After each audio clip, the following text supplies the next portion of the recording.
पते नमः। आज हम भविष्य पुराण का चौथा अध्याय का पाठ करते हैं। इस अध्याय में स्त्री के सर्व अंगों का लक्षण बताए गए हैं, यानी कि जो सामुद्रिक शास्त्र के अनुसार जो चेहरे की बनावट के रंग यानी कि अंगों के आधार पर जो भविष्य और उसके किसी मनुष्य के लक्षण बताए जाते हैं, व्यवहार बताया जाता है, उसके बारे में आज चर्चा करेंगे। यह एक सामुद्रिक शास्त्र का भी एक विषय है और जिसने भी पहले 3 अध्याय नहीं सुने हैं वे इस चैनल पर प्लेलिस्ट बनी हुई है, वहां जाकर देख सकते हैं। पहले 2 अध्याय, तीसरे आज चौथा अध्याय है। इसके बाद सभी अध्याय छोटे हैं, लगभग 5 मिनट या 7-8 मिनट इतने के ही हैं। अब तक 4 अध्याय वही सबसे बड़े हैं। तो पहले 2 अध्याय जिसने नहीं देखे वो ज़रूर देखिए, क्योंकि उनमें बहुत ज्ञान है। चलिए अब शुरू करते हैं। चौथा अध्याय। सुमंतु मुनि कहते हैं कि हे राजन, यह ब्रह्मचारित व्रत जो कहा इतना करें, इससे आधा अथवा चतुर्थांश ही करें। व्रत के अंत में गुरु को सिंहासन पर बैठाकर माला आदि से पूजा करें और उत्तम गो निवेदन करें। फिर समावर्तन नाम संस्कार करके गुरु की आज्ञानुसार घर आकर सुंदर लक्षणों से युक्त अपने वर्ण की स्त्री से विवाह करें। यह सुन राजा ने कहा कि हे मुनीश्वर, प्रथम आप स्त्रियों के लक्षण वर्णन कीजिए कि किन लक्षणों करके युक्त कन्या शुभदायक होती है। यह राजा का वचन सुन मुनि कहने लगे कि हे राजन, पूर्व काल में ऋषियों के प्रति जो ब्रह्मा जी ने स्त्री लक्षण कहा है वह हम वर्णन करते हैं। आप एकाग्रचित होकर सुनो, जिसके श्रवण करने से सब शुभ अशुभ ज्ञात हो जाएंगे। एक समय ब्रह्मा जी अपने लोक में सुखपूर्वक बैठे थे। उस समय संपूर्ण ऋषि गए और ब्रह्मा जी को प्रणाम कर विनय से प्रार्थना की कि महाराज, संपूर्ण लोकों के कल्याण के अर्थ हम स्त्री के लक्षण सुनना चाहते हैं। आप कृपा करके कथन कीजिए। यह सुन ब्रह्मा जी कहने लगे कि हे मुनीश्वरों, हम स्त्री लक्षण कहते हैं। आप सब एकाग्रचित हो श्रवण कीजिए।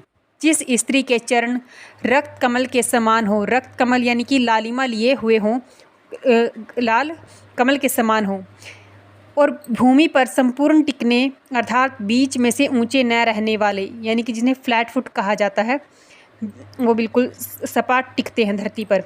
और यदि और अति कोमल हों, यानी कि वो रूखे ना हो, कोमल हों, तो वे भोग देने वाले होते हैं, यानी कि वो भोग तो वो इस मतलब जिसके वर जाएगी उस पुरुष को भोग देगी, यानी कि सब सुख देगी। और जिनके चरण रूखे, फटे मांस से हीन नाड़ियाँ करके व्याप्त हों, यानी कि मांस से हीन नाड़ियाँ करके, यानी कि जिसमें पैर में नाड़ियाँ दिखती हों, वे स्त्रियां दरिद्रता और दुर्भगा होती हैं।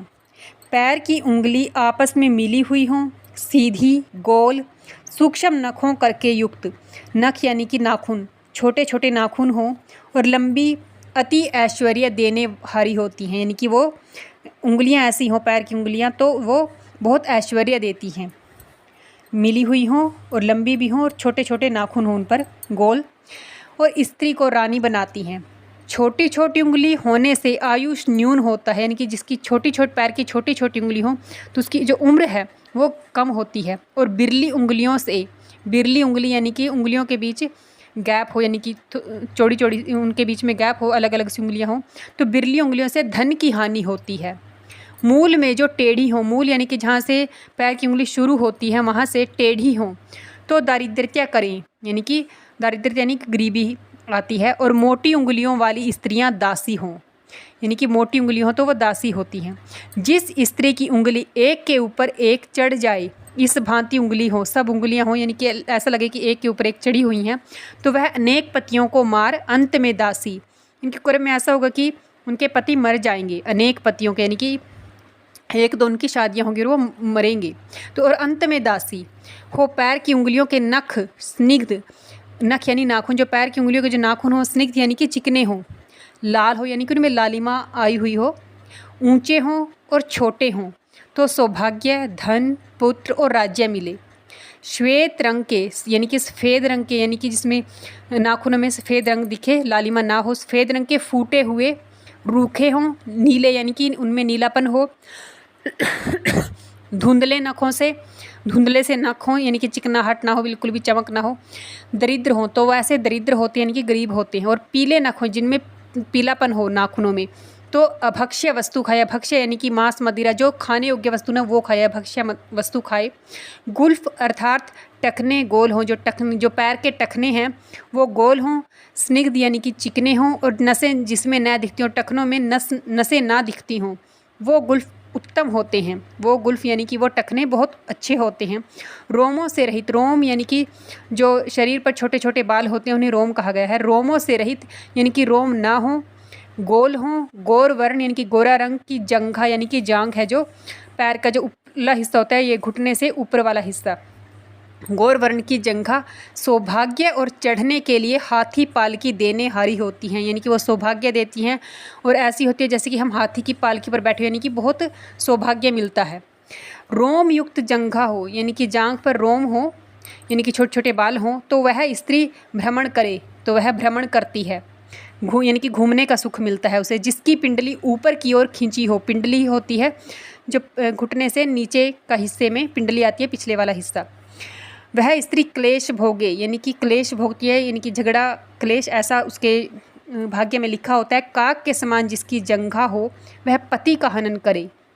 जिसकी जानू अर्थात घुटने वो मार्जार अर्थात बिल्ली या सिंह के जानू के समान हो, यानी कि जिसके घुटने बिल्ली जैसे या सिंह के जैसे हों, तो वह पुत्र धन और सौभाग्य को पाती है। और जिसके जानू अर्थात घुटने हैं वो घट के समान हो, मटके के समान हो, वह निर्धन हो। निर्मास जानुओं से, निर्मास यानी कि जिसके घुटने में मांस ना हो, बिल्कुल हड्डियाँ सी दिखती हों, वो है कलह करने वाली हो। नाड़ियाँ देख पड़ती हों, नाड़ियाँ दिख पड़ती हैं, घुटने में नाड़ियाँ दिख रही हों, तो वो हिंसा करे यानी कि झगड़ा मारपीट करे।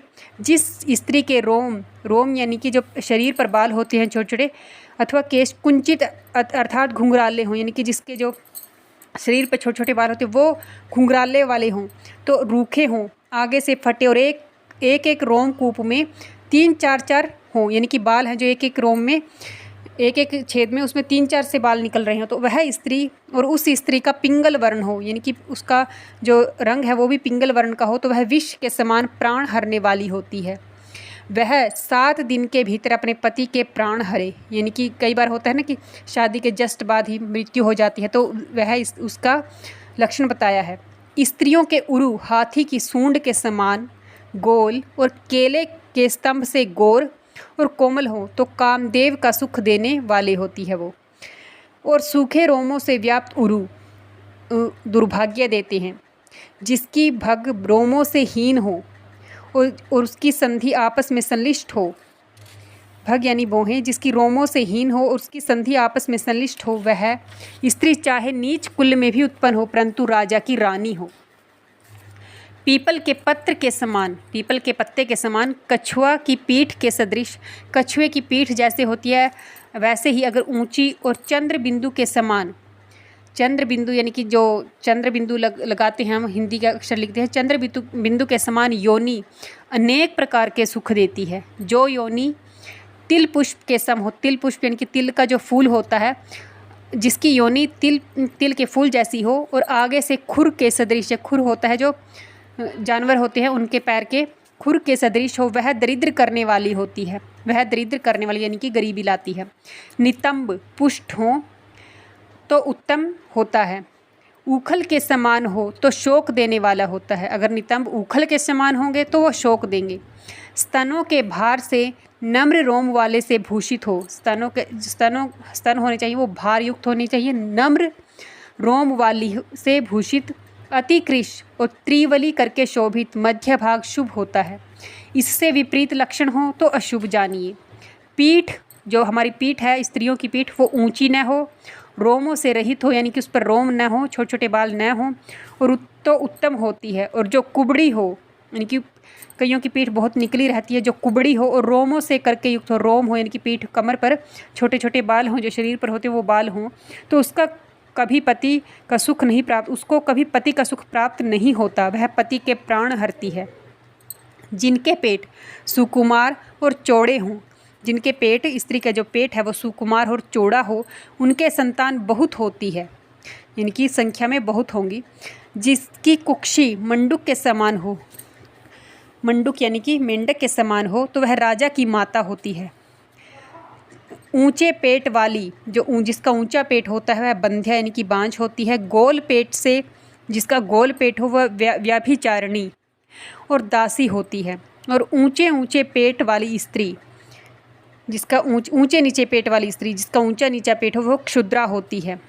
गोल, ऊंचे, भारी और विस्तार युक्त स्तन उत्तम बताए गए हैं, यानी कि गोल हो, ऊंचे हो, भारी, विस्तार युक्त स्तन यानी कि एक अच्छे साइज वाले स्तन वो उत्तम होते हैं। गर्भ के समय जिस स्त्री का दाहिना कूच ऊंचा हो जाए उसके पुत्र उत्पन्न होता है और बायां कूच ऊंचा होने से कन्या होती है।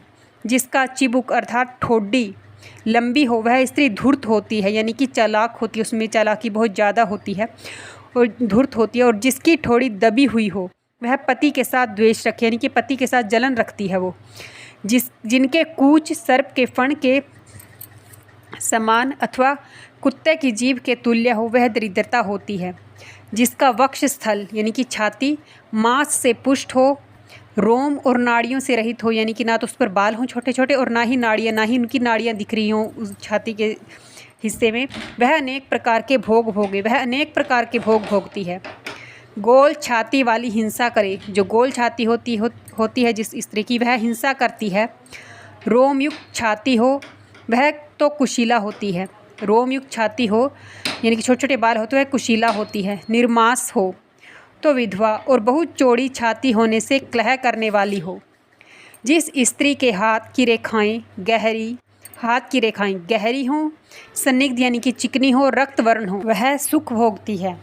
और जिसकी रेखाएं टूटी रेखाओं से युक्त हो हाथ तो वह दरिद्रता को भोगती है। जिसके हाथ में कनिष्ठा के मूल से तर्जनी तक एक पूरी रेखा चली जाए यानी कि हृदय रेखा चली जाए तो वह 100 वर्ष का आयुष होगी, उसकी उम्र 100 वर्ष तक होती है। जो रेखा न्यून हो यानी कि जो रेखा छोटी हो तो आयुष भी न्यून होगा यानी कि उम्र भी छोटी होगी।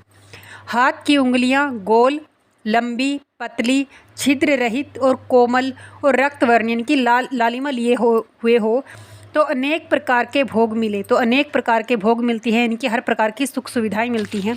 अत्यंत लाल यानी कि बहुत ज़्यादा गहरे लाल, ऊंचे और स्निग्ध नख हो, जो ये नाखून हैं वो लालिमा लिए हुए हों, ऊंचे हों, यानी कि कई चपटे नाखून होते हैं, कई थोड़े ऊंचे गोलाई लिए हुए होते हैं, वो चिकने नख हों तो ऐश्वर्य मिलता है।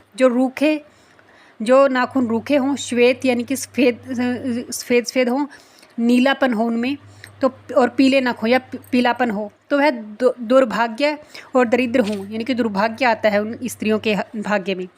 स्त्री के हाथ फटे हुए हों, रूखे और विषम अर्थात ऊंचे नीचे व छोटे बड़े हों तो क्लेश भोगे। और कोमल रक्त वर्ण कोमल हो, लालिमा लिए हुए हो, चिकने हों, छोटे छोटे हाथों वाली स्त्री सुख में रहती है, जिसके हाथ छोटे छोटे हों। जिसकी उंगलियों के पर्व यानी कि उंगली के जो अग्रभाग होता है उसमें पर्व में यव का चिन्ह हो तो यह बहुत सुख और धन धान्य मिलता है। जिस स्त्री का मणिबंध अर्थात हाथ की कलाई, जो कलाई होती है उसमें 3 रेखाओं से भूषित हो, हाथ की कलाई जहाँ से हाथ शुरू होता है कलाई वाला भाग वहाँ पर 3 रेखाएं होंगी। अगर पूरी 3 रेखाएं हैं तो वह उत्तम भोग और दीर्घ आयुष प्रदान करती है। जिसके हाथ में श्रीवत्स का ध्वजा, कमल, हाथी, घोड़ा, चक्र, स्वास्तिक, वज्र, खड्ग, पूर्ण कलश, अंकुश, प्रसाद अर्थात महल, छत्र, मुकुट, हार, केयूर, कुंडल, शंख, तोरण आदि के चिन्ह हो, जिनके हाथ में इनमें से कोई सा भी चिन्ह हो, आदि के चिन्ह हो या 2 हो, 1 से ज़्यादा हो तो वह राजा की स्त्री होती है। तुला अर्थात तखड़ी का चिन्ह हो, तुला यानी कि तराजू का वो हो, तखड़ी का चिन्ह होने से धनवान वैश्य की स्त्री होती है, यानी कि व्यापारी की स्त्री होती है। दरांती जिसे चारा काटते हैं, जुआ, हल या फाल, उखल आदि का चिन्ह, उखल यानी कि ओखली आदि का चिन्ह होने से धनाढ्य कृषि बल अर्थात जमींदार की पत्नी होती है। स्त्री की भुजाएं ऊपर से नरम हो, ऊपर वाली जो भुजा है वो नरम हो, रोम रहित यानी कि ज़्यादा बाल ना हो और गोप पुच्छ के आकार हों तो उत्तम होती हैं। कर्पूर अर्थात कोहनी भी रोम रहित यानी कि रोम ना हो कोहनी पर और गूढ़ हो तो श्रेष्ठ है। स्कंद अर्थात जो कंधा है नया हुआ उत्तम है। स्कंदनत स्थूल स्कंद होने से बंध्या होती है, जिसकी बंध्या यानी कि बांझ होती है। जिसका कंधा ऊंचा नीचा हो वह व्यभिचारिणी होती है। व्यभिचारिणी होती है जो जिसका करेक्टरलेस कह सकते हैं, इनकी पर स्त्री पुरुषों से संबंध रखे। जिसकी ग्रीवा में 3 रेखाएं हों वह सदा रत्नों के भूषण पहने। दुर्बल ग्रीवा वाली स्त्री निर्धन होती है। स्थूल ग्रीवा वाली दुख भोगने वाली। छोटी ग्रीवा वाली मृत वत्सा अर्थात जिसके संतान होकर मर जाए। और लंबी ग्रीवा वाली स्त्री व्यभिचारिणी होती है। जिसके दोनों कंधे और कर्काटिका अर्थात घेंटू ऊंचे न हो वह स्त्री दीर्घ आयुष पाती है और उसका पति भी चिरकाल तक जीता है। जिसका मुख यानी कि चेहरा चौखुटा हो यानी कि चकोर जैसा हो, चकोर शेप का हो तो वह स्त्री धूर्ता होती है। धूर्त यानी कि गोल मुख वाली, जिसका गोलाकार हो गोल मुख वाली शठ या फिर शठ होती है। छोटे मुख वाली संतानहीन यानी कि बच्चा नहीं होता। और बड़े मुख वाली दुर्भगा, बड़े मुख वाली दुर्भगा होती है, दुर्भाग्यपूर्ण होती है। मतलब श्वान, शूकर, भेड़िया, उल्लू, बंदर और काक के समान क्रूर मुख वाली यानी इनके समान जिसका मुख प्रतीत होता हो वह पापिनी और संतान और बंधुओं से हीन होती है, यानी कि ना उसके भाई होते हैं और ना ही संतान का सुख मिलता है। जिनका मुख कमल, दर्पण अर्थात चंद्र के समान हो वे सब उत्तम भोग पाती हैं, यानी कि बहुत सुंदर हो अगर जिनका चेहरा कमल के समान हो, चंद्र के समान हो। रक्तवर्ण यानी कि लालिमा लिए हुए, चिकना और पतला ओष्ठ यानी कि ओठ लालिमा लिए हुए हो, पतला हो और चिकना हो। जिसका ऊपर का होठ मोटा हो वह होठ पतला होठ हो तो वो अच्छा होता है, यानी कि शुभ माने गए हैं। पतले होठ हो, चिकने हो और लालिमा लिए हो। जिसका ऊपर का होठ मोटा हो वह कलह करे यानी कि झगड़ा करती है। नीले आदि रंग का ओष्ठ हो यानी कि लालिमा ना हो, नीलापन दिखाई दे ओठों में तो वह दुख भोगती है। और जिसका ऊपर का ओठ तीक्ष्ण हो यानी कि पतला हो, तीक्ष्ण यानी कि नुकीला सा हो, वह अति क्रोध युक्त होती है। जीभ लाल वर्ण की जीभ है जो लाल रंग की, थोड़े जल से युक्त यानी कि हल्का सा जो लार है वो हल्की सी लगे, पतली और लंबी अच्छी होती है। मोटी, छोटी, टेढ़ी, फटी हुई और बुरे रंग की अच्छी नहीं होती। मोटी जीभ हो, छोटी हो, टेढ़ी मेढ़ी और बुरे रंग की यानी कि लालिमा लिए हुए ना हो, रंग उसका अच्छा ना दिखाई दे वो अच्छी नहीं होती।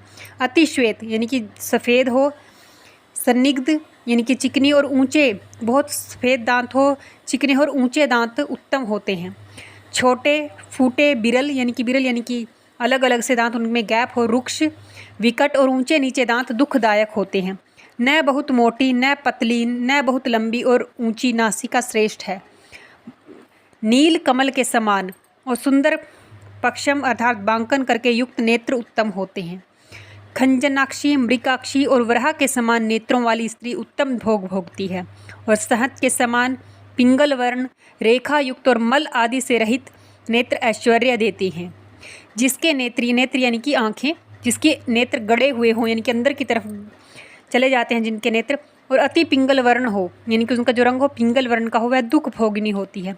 लाल नेत्र लालिमा लिए हुए हो, छोटे बड़े, धूम्र वर्ण धुएं जैसा रंग हो, प्रेत के नेत्रों के समान हो या श्वान के नेत्रों के तुल्य जिसके नेत्र हों, इनके नेत्र हमें अलग से ही लगे, वह स्त्री सदा त्यागने योग्य है, यानी कि उस स्त्री को हमें विवाह के लिए नहीं चुनना चाहिए, त्यागने योग्य है। जिसके नेत्र उद्दांत हों और केकर अर्थात चेंताने हों वह स्त्री व्यभिचारिणी होती है और मधमांस खाने वाली होती है। जिसके कान कोमल और लंबे हों वह अनेक प्रकार के भूषण पहने यानी कि उसे अनेक प्रकार के गहने मिलते हैं, इतना गहनों का सौभाग्य मिलता है। और गर्दभ, ऊंट, नकुल, उल्लू और वानर के समान जिसके कान हों यानी कि इनके समान कान हो, बंदर जैसे हों, गधे जैसे हों, ऊंट जैसे हों जिसके कान हो वह दुख भोगे। गोल, कोमल और रोमों से रहित, रोम यानी कि छोटे छोटे बाल ना हो, कपोल यानी कि गाल उत्तम होते हैं, कोमल हों, गोल हों और गालों पर छोटे छोटे बाल ना हो तो वो बहुत श्रेष्ठ होते हैं। अर्ध चंद्र के समान और चमकता हुआ ललाट यानी कि माथा अच्छा होता है।